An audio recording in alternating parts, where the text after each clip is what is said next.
Caríssimos, a nossa saudação de paz, que os nossos sentimentos fraternos sejam enriquecidos com os princípios humanitários, fortalecendo os laços de igualdade, de liberdade e de justiça. Quem estende a mão, pratica um gesto fraterno. Como é que nós vamos desenvolver a fraternidade na solidariedade que necessitamos para termos sociedades justas, humanas, fraternas, com lealdade e com igualdade? Algumas considerações antes de nós iniciarmos o nosso trabalho propriamente dito. Domingo passado, dia 19, tivemos aqui na CEPAL um seminário com o Eloy, nosso professor, doutor, nos repassando preciosíssimas considerações sobre grupos de estudo. Com isso, nos conduzindo a profundas reflexões quanto ao movimento espírita. Assim, tivemos pensando e repensando como desenvolver uma abordagem sobre fraternidade que nos permitisse refletir o pensamento do educador Rivaio, o pensamento do codificador Kardec, o pensamento do mestre e evangelizador Jesus. Mas um pensamento educador para a formação de caracteres intelectuais, sociais e morais. Um pensamento codificador para a sistematização moral de atributos existenciais e transcendentais. Um pensamento evangelizador que se traduzisse na religiosidade ético-moral, resultado da transformação moral, da reforma íntima e do desabrochar de virtudes morais. Acima de tudo, um pensamento, uma educação e uma religiosidade que nos permitisse desenvolver uma abordagem e perceber que estas variáveis fazem parte de nós mesmos, estando condicionadas ao determinismo do nosso pensar e sentir, do existir, agir e ser, e da nossa tomada de decisões. Mas o pensar e sentir como atributos do espírito, princípio inteligente do universo, do existir e agir e ser, como autores dos nossos destinos, praticando gestos nobres e edificantes, do decidir com lucidez e discernimento na sublimação de pensamentos, sentimentos e emoções morais.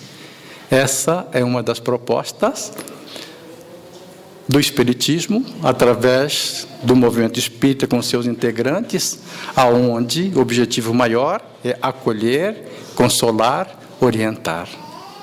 E assim, de forma que cada um possa entender a si mesmo nessa construção de um mundo melhor. E como nós podemos refletir a satisfação na fraternidade?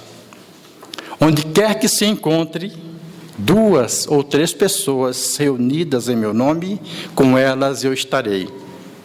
Mateus, capítulo 18, versículo 20. Item 4, reuniões espíritas, preces espíritas, capítulo 28 do Evangelho segundo o Espiritismo. Onde 2 ou mais pessoas estiverem reunidas, em nome de Jesus, em nome do Pai, em nome de todos os atos de bondade, nós teremos a presença das entidades que também comungam com essas ações do bem. No item 5 do Evangelho, dentro das preces espíritas, nós encontremos estarem reunidas em nome de Jesus, 2, 3 ou mais pessoas, não quer dizer que basta se acharem materialmente juntas. É preciso que estejam espiritualmente em comunhão de pensamentos, de ideais para o bem. Porque nós podemos nos reunir e esses pensamentos e essas comunhões, esses ideais não serem essas verdadeiras propostas voltadas para o bem. Então é preciso que nós realmente tenhamos essa concepção da prática espiritualista num sentido de fazermos com que o bem seja o fator preponderante. Até porque, se falarmos de uma prática espiritualista sadia, não se concebe que haja disso um efeito voltado para o que não seja bom, o que não seja saudável. Todos os homens nascem livres e iguais em dignidades e direitos. São dotados de razão e de consciência e devem agir uns para com os outros em espírito de fraternidade. Artigo 1º da Declaração Universal dos Direitos Humanos, documento adotado pelas Organizações das Nações Unidas em 1948. Todos os homens nascem livres e iguais em dignidades de direitos.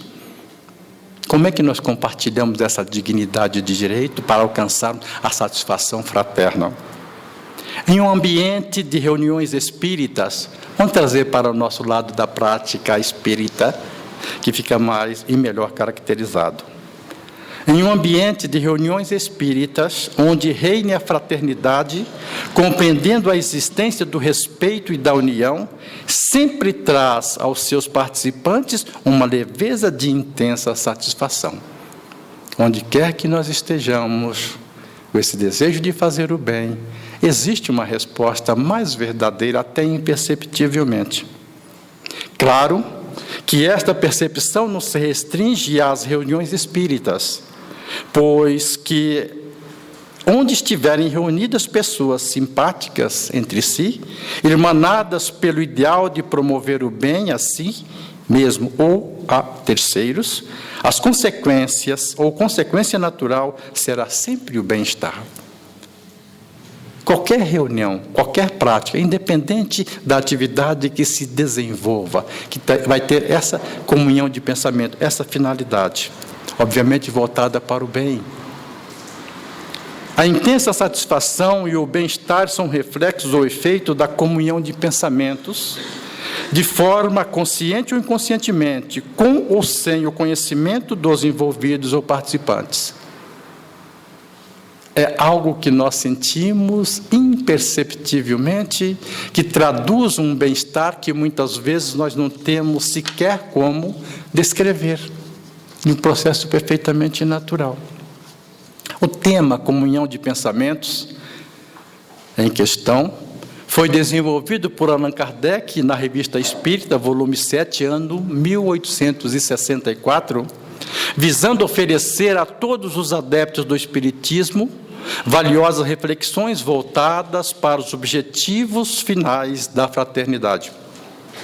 Fazendo uma parte, Revista Espírita ou Revistas Espíritas, são 12 volumes, para aqueles que ainda não os conhecem, iniciando em 1858, o último 1869, o que tem o menor volume de páginas, 530, mais um livro índice para, digamos assim, como Revista Espírita, nesse caso, a editora FEB, com a tradução de Evandro Noleto Bezerra, também chamadas de Jornal de Estudos Espíritas, contendo boa parte do conteúdo das obras básicas ou fundamentais e todos aqueles aspectos abordados por Kardec e fidedigno como mensagem dos Espíritos, compondo essa grande obra que é o Espiritismo.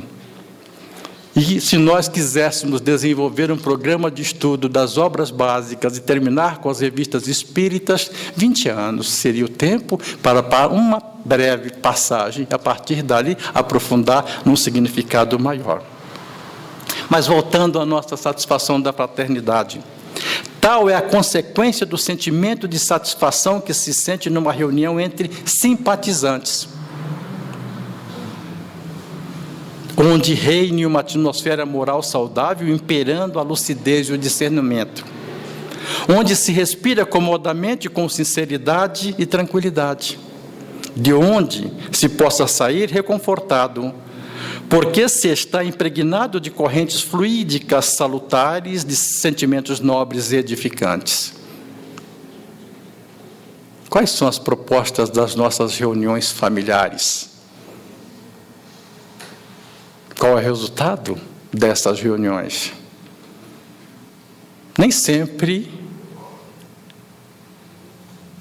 a ligação consanguínea caracteriza-se em uma família espiritual.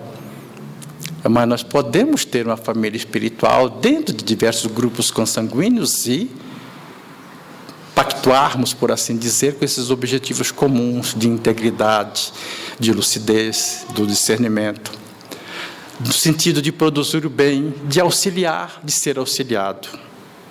Então, uma atmosfera saudável, comunhão de pensamento. Isto é fundamental para que nós tenhamos, digamos assim, uma sensibilidade, uma conscientização, uma experiência e uma ação. Da mesma forma, se explicam também a ansiedade, o mal-estar, que se sente em um encontro de antipáticos, onde os maus pensamentos provocam, por assim dizer, correntes fluídicas não sadias, correntes fluídicas doentias. Da mesma forma como se reúne com pensamentos saudáveis, com simpatia, com o mesmo objetivo, nós vamos ter os efeitos contraditórios quando nós não comungamos os mesmos pensamentos, os mesmos ideais. Vamos dizer que o grupo de Ali Baba, ao término das suas operações, reunia-se para compartilhar os produtos das operações. E quantos tantos outros grupos na diversidade das ações humanas se reúnem para práticas as mais diversificadas possíveis, deixando de lado muitas vezes as práticas que são saudáveis. Então, da mesma maneira que encontramos com simpatizantes, com os ideais fortalecidos pelo gesto de bondade, voltado para o estado de consciência do espírito, nós vamos encontrar também essa comunhão de pensamento voltado para aquilo que não tem o aspecto do sagrado, do divino, do transcendente. Que todos aqueles que pensamos vamos encontrar, vão estar em sintonia, em afinidade com aqueles que vibram nas mesmas faixas que nós. Neste contexto, a comunhão de pensamentos produz, pois, uma espécie de efeito físico com ações e ou reações no comportamento, influenciando positiva ou negativamente a conduta moral de cada indivíduo. Aspecto esse que só o Espiritismo poderia fazer compreender. Porque reforça aquilo que comentamos anteriormente. A comunhão de pensamento, efeitos físicos, uma espécie de sensação física, nessas ações ou reações no comportamento nosso, influenciando positivo ou negativamente. Ou nós estamos voltados para um aspecto que seja saudável, o caminho do bem, ou nós estamos em conluio também praticando as ações que não são sustentadas pelas respostas saudáveis que a vida precisa. O homem sente instintivamente esse efeito físico, uma vez que procura as reuniões onde sabe encontrar essa comunhão. Cada um no contexto da sua afinidade, da sua sintonia, da sua realização. Então, nós vamos realmente comungando essas propostas e esses propósitos, colhendo bons frutos das boas sementes ou os maus frutos das sementes que não foram adubadas adequadamente. Mas todos com os mesmos princípios, todos com as mesmas faculdades, todos com as mesmas virtudes latentes a desabrochar através dos atos que são praticados. Nas reuniões homogêneas e simpáticas, o homem absorve novas forças morais, podendo recuperar as perdas fluídicas que tem cada dia pela irradiação de pensamentos descontrolados, como recupera pelos alimentos as perdas do corpo material. Então, através dessas reuniões homogêneas e sadias, dentre simpáticos, nós vamos recuperando a perda dos pensamentos descontrolados. Se fizermos uma retrospectiva do que acontece hoje no mundo, os nossos pensamentos têm equilíbrio, são controlados? Representa que forma de preparação para a ação futura. Nós idealizamos, pensamos, articulamos, penso, logo existo. O que nós fazemos com os pensamentos? De que forma eles são articulados? O que é comunhão de pensamento voltado para o bem? Que pensamento nós irradiamos? Que são exatamente iguais às ondas hertzianas das emissoras de rádio. Nenhuma diferença. Apenas variando as frequências em que nós estamos emitindo ondas e recebendo ondas. Somos permanentemente receptores e transmissores de ondas pensamento de baixos e elevados padrões vibratórios, mantendo assim uma espécie de comunicação entre aqueles que estiverem nas mesmas faixas que nós, tanto para o bem como para o não bem. Exemplo disso, toca-se o aparelho telefônico, é alguém que nós estamos conversando ou fazendo um comentário a respeito. Por que essa sintonia? Por que essa relação? E a ciência coloca como prova maior disso a questão da telepatia, que é possível estar seres em pontos distantes se comunicarem perfeitamente, compreendendo todo o teor daquilo que foi articulado, com perguntas e respostas. Então, precisamos buscar essa comunhão do pensamento como sendo realmente o atributo maior que faz com que nós tenhamos o princípio gerador das nossas ações futuras.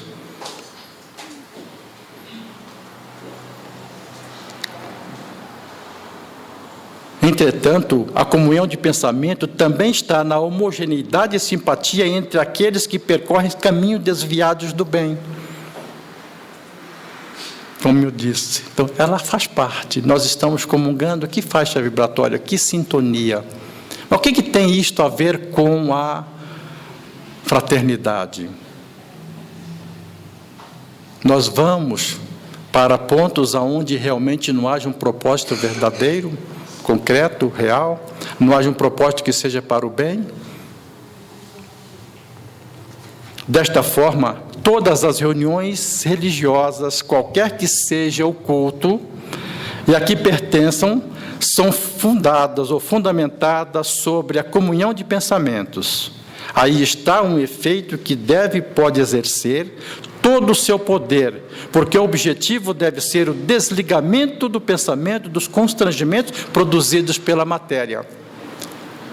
Um dos aspectos do Espiritismo é destruir o materialismo. O que seria o desligamento do pensamento, dos constrangimentos produzidos pela matéria? É nós termos a capacidade de rompermos com o sentimento que vai produzir os efeitos de apego e de posse, que alimenta o orgulho e o egoísmo, que nos leva realmente a ter os maiores comprometimentos morais. Esse desligamento do pensamento é nós pensarmos como seres espirituais, individualizados, imortais, centelha divina numa relação corporal. É lembrar que a mensagem religiosa é exclusivamente de qualidades espirituais, para o ser espiritual. Não é para a personalidade, faz parte da personalidade, mas exclusivamente para o espírito, para que ele atue na melhor integração existencial transcendental. Existencial com fatores do mundo, transcendental com aquilo que vai além da matéria, aquilo que representa o sagrado. Aquilo que nós, quando realmente vamos ao recolhimento, a uma meditação, conseguimos ter encontros que a compreensão intelectual nossa não alcança, algo que vai além. Essa sensação, esse sentimento, esse exacerbamento de alguma coisa do espírito que realmente parece que, ou está na realidade, digamos, em comunicação permanente com essas dimensões mais elevadas. Então, preciso que a gente realmente faça, se desligar desses pensamentos, constrangidos pelos efeitos da matéria. Não alimentando o sentimento de posse nem de apego, mas da utilização dos recursos como meios para se ter qualidade de vida. Utilização saudável. Infelizmente, a maioria de nós se desvia desse princípio à medida que faz da religião uma questão de forma. Quando nós colocamos a religião como forma, a vida representa como algo muito mais materializado do que espiritualizada. A vida não vai ter aquela simbologia mais profunda, com esse significativo de que somos seres imortais, que ocupamos um estágio transitório, que vivenciamos, digamos assim, em um mundo de expiações e provas, que estamos em diferentes níveis ou estágios evolutivos, que passamos por enfermidades físicas e morais como processo de lapidação. Então, precisamos resgatar esse estado de consciência espiritual. Qualquer que seja o nosso estágio, cada um vai estar se manifestando dentro daquilo que já compreende ser e atuar em benefício próprio ou de terceiros. Então, nós vemos como forma. Chegamos no templo católico, confessamos, vamos à comunhão, saímos dali, temos mais 6 dias para ser cidadãos do mundo, ou na casa espírita, ou no evangélico através da louvação, aqui com a fala das palestras, com a água magnetizada, com o passe, o atendimento fraterno, os grupos de estudo. E o tempo restante, o que nós fazemos? Se o Cristo diz, meu Pai trabalha até hoje e eu também, vós sois deuses, podeis fazer o que eu faço e muito mais, desde que tenhais fé. O que nós fazemos com o restante do tempo? Mesmo quando estamos em repouso físico, o espírito desdobrado em outras dimensões, em encontros e reencontros. O que nós trazemos para vivenciarmos essa relação e percebermos que o estado que nós nos encontramos no contexto hoje, planeta Terra, expiações e provas, frutos dos nossos pensamentos descontrolados, não equilibrados.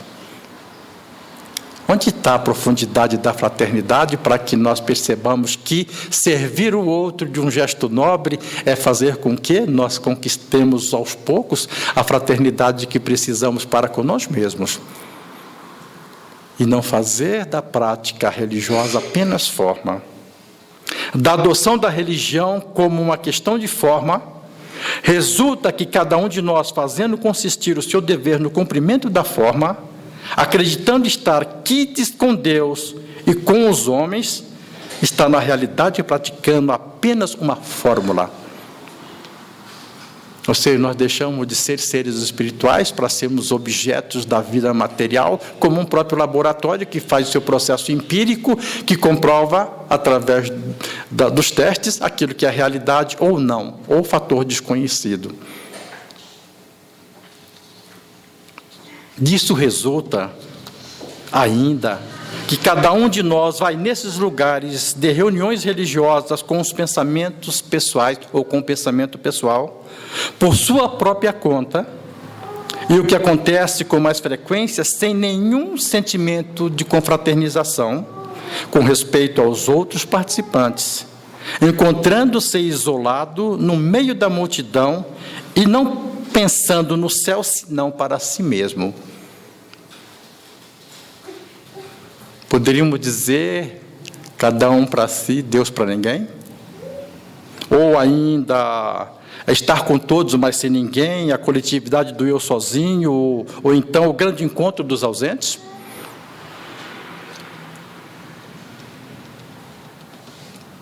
Olhe quem está ao seu lado mentalmente, não precisa fazer o gesto.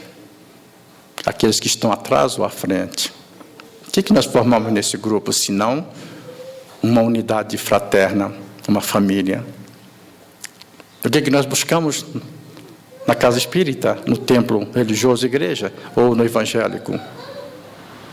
Ao sairmos das portas, a porta fora, que rumo nós seguimos? Quem nos acompanha? Quem nós acompanhamos? Quais seriam os elos que estabelecessem realmente essa fraternidade mais pura? Quando nos encontrarmos amanhã ou depois, onde quer que nós estejamos, nos lembrar que nós nos vimos aqui dentro, ou na igreja católica, ou no templo evangélico, aonde a gente busca esse sentimento, realmente a gente vai estabelecer essa relação, esse fortalecimento. Senão nós vamos ser realmente nada mais do que isso. Aí vamos nos encontrar no umbral. Se tivermos a sorte de estarmos no umbral. Opa, você por aqui? E os nossos caminhos se cruzaram tantas vezes na retaguarda e nós sequer percebemos que estávamos acompanhando alguém. Ainda predomina a questão das práticas religiosas como forma, onde os sentimentos ficam num canto que eles realmente não têm validade, porque se eu deixar o sentimento fluir, eu vou ser, me desculpa a expressão, o mané. Aquele que não está integrado nos hábitos da cultura, não participa de determinados gestos ou de grupos por ser diferente. É o preço que pagamos para ser autênticos, por ser autênticos. Mas é a conquista que levamos por sermos únicos, por não estarmos dependendo praticamente de efeitos de terceiro em nós. E sempre pronto a ceder quando a causa é justa, é lógica, é verdadeira. Sempre pronto a auxiliar quando realmente alguém pede socorro, quando alguém bate à nossa porta. E sempre que batem à nossa porta é porque temos algo a oferecer. Às vezes não percebemos isso. Ninguém bate em porta errada.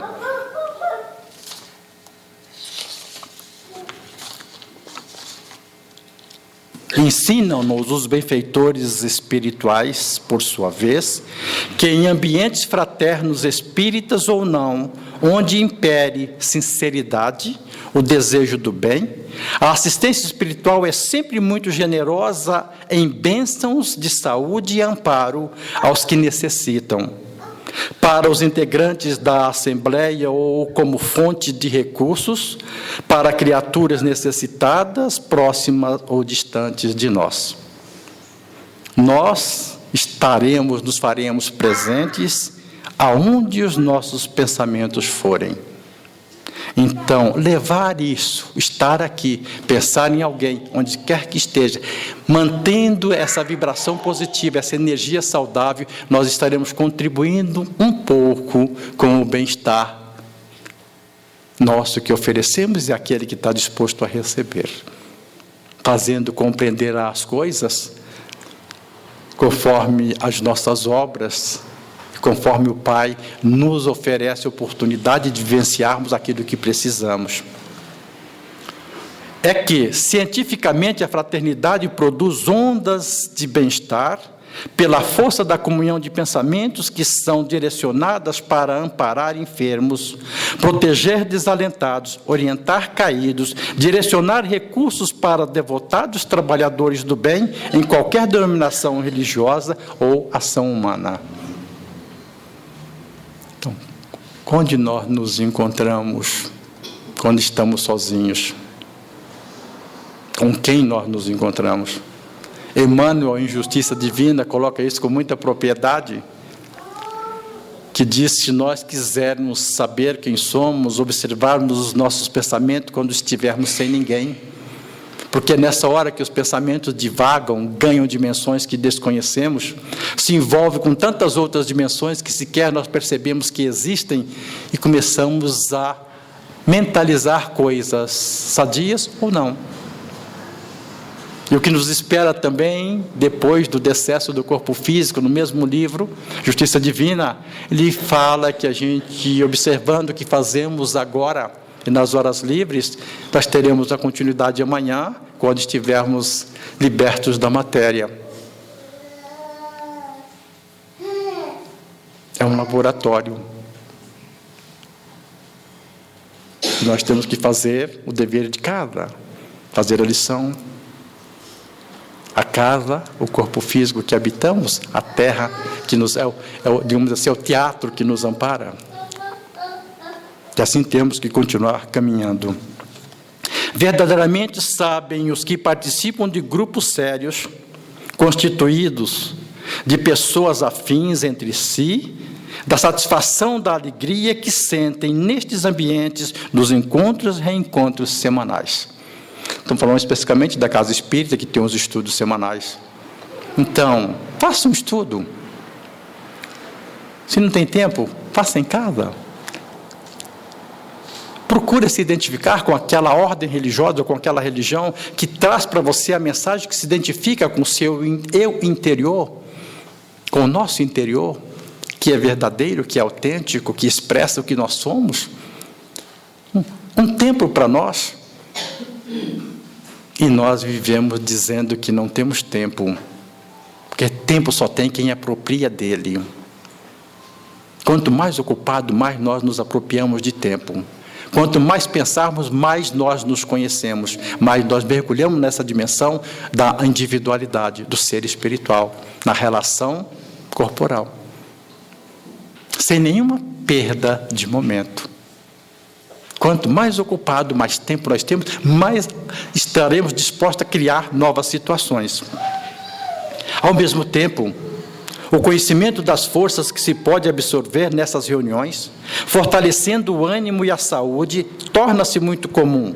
Chega-se exausto pelas lutas do dia a dia e renovar-se inteiramente pela simples permanência no ambiente. Ah, não vou hoje, estou cansado, a semana foi exaustiva, ou o dia também.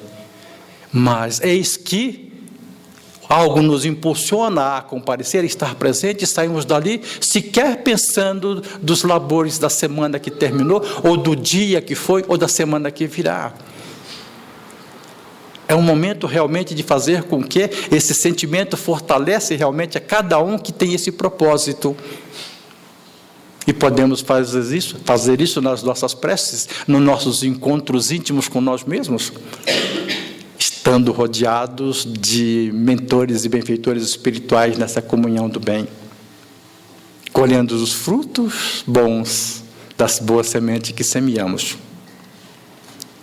Os que se isolam, os que desconsideram mesmo ou desprezam as reuniões de estudos, palestras, não imaginam o que perdem, que, além do conhecimento, da troca de ideias, perdem valioso ensejo de vivência fraterna, com os companheiros que vibram fluidicamente entre si e com a espiritualidade do plano superior. Quando que ganhamos, quando que perdemos, se ambos as duas situações faz com que nós tenhamos um aprendizado. E não nos envadecermos com as conquistas e nem menosprezarmos o que foi vencido. A oportunidade da competição, da luta e da disputa a todos é dado com igualdade. Vence primeiro aquele que vence a si mesmo. Aquele que auxilia os outros a terem as suas conquistas. E no final da jornada é amparado por todos aqueles que ajudou no trânsito das jornadas que percorre.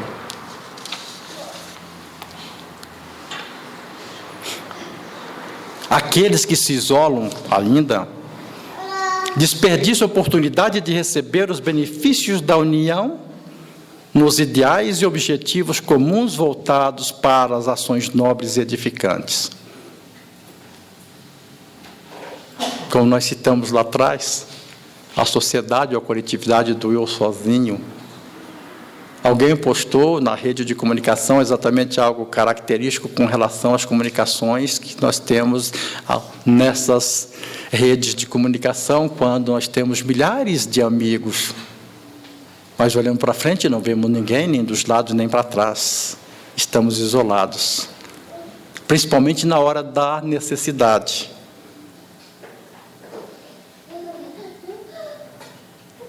Qual é o gesto fraterno que acolhe? Quantas vezes nós temos que ter a nobreza de emprestar o ouvido e deixar falar? Quantas vezes nós temos a sensação de reação, de dizer palavras silenciosas e envolver no abraço consolador? Quantas vezes aquele que reclama é porque não suporta mais as suas dores e precisa que alguém as ouça. E muitas vezes nós desperdiçamos essas oportunidades, não aproveitamos esses benefícios, não compactuamos com essas ideias, com esses objetivos comuns. que são ações nobres e ações edificantes. E a oportunidade sagrada é agora. Vamos desencarnar logo mais. E depois? Retornamos um pouquinho antes. E agora? Como estamos nos encontrando com nós mesmos? Como olhamos para nós e percebemos que teve um mundo construído e um mundo ainda a ser elaborado? Quando sequer pensamos em algumas situações difíceis, e temos grupos e grupos de amigos nos acolhendo, sem que a gente esperasse esse gesto fraterno. Indo para nossas considerações finais. Ora, a alegria interior, a satisfação de estar entre amigos produz bem-estar, equilíbrio e saúde. Mente sã e corpo são. Todos com mente saudável, todos com corpos saudáveis, todos com ideais e propósitos saudáveis, nós teremos resposta desses relacionamentos também saudáveis.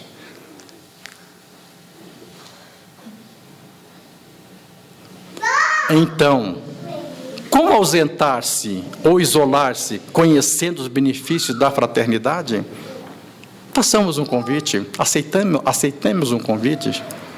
Mas eu não sou dessa igreja? Um gesto de cordialidade. Verifica que cada um tem o direito de praticar ou de estar na ordem que se identifica com seus valores interiores. Não podemos condenar quem quer que seja, até nas práticas mais extremas, que ainda precisa daquela forma, que ainda tem esse modelo, que ainda depende realmente de fazer com que aquele sentimento seja aos poucos sensibilizado para uma transformação futura. É como a passagem do Cristo, de tirarmos o casaco quando nos pedir parte do vestuário, de seguirmos mais trechos caminhando quando for uma distância menor. Sempre com esse ideal de termos esse sentimento, essa fraternidade, essa irmandade. Por isso, é porque o bem faz bem. O bem cabe em todos os lugares. Sejamos fraternos para o desabrochar de satisfação desta virtude sublime. E já que somos todos irmãos, primeiro pela origem, pois somos todos filhos do mesmo Pai. Depois, pelo ideal, a fraternidade pode ser a nossa bússola para a felicidade. Se nós cumprimos o determinismo do amor e do bem, que é a lei de todo o universo, quando a alma humana emerge de todas as catástrofes em busca de uma vida melhor, a fraternidade vem como essa bússola que vai fazer com que nós consigamos encontrar o norte do encontro para a felicidade. Nós conseguimos nos despojar dos efeitos do sentimento de posse e de apego produzido pela matéria, fazendo com que o espírito, mesmo atuando nesse contexto, se liberte dos comprometimentos que às vezes ela produz pela posse e pelo apego, que alimenta o orgulho e o egoísmo. Ser fraterno, eu diria assim, mais próximo da nossa realidade hoje existencial, seria nós tratarmos cada irmão, com aquele que nós convivemos, como uma mãe acolhe o seu filho, aquele filho que foi esperado, que é benquisto, que preenche uma necessidade, que deixa o lar cheio de carinho. Se nós conseguíssemos fazer isso nesse sentido mais puro, nós estaríamos nos aproximando do sentido do amor de Deus para todos com os seus filhos. Que essas reflexões possam contribuir para a nossa forma de pensar, nossa forma de agir, possam nos produzir reflexões no sentido de que sempre somos merecedores das atenções do Pai conforme as nossas obras, e que sempre teremos o contributo de estarmos caminhando juntos, porque a todos nós está reservado estarmos um dia pleno de felicidade. Muita paz em todos os corações.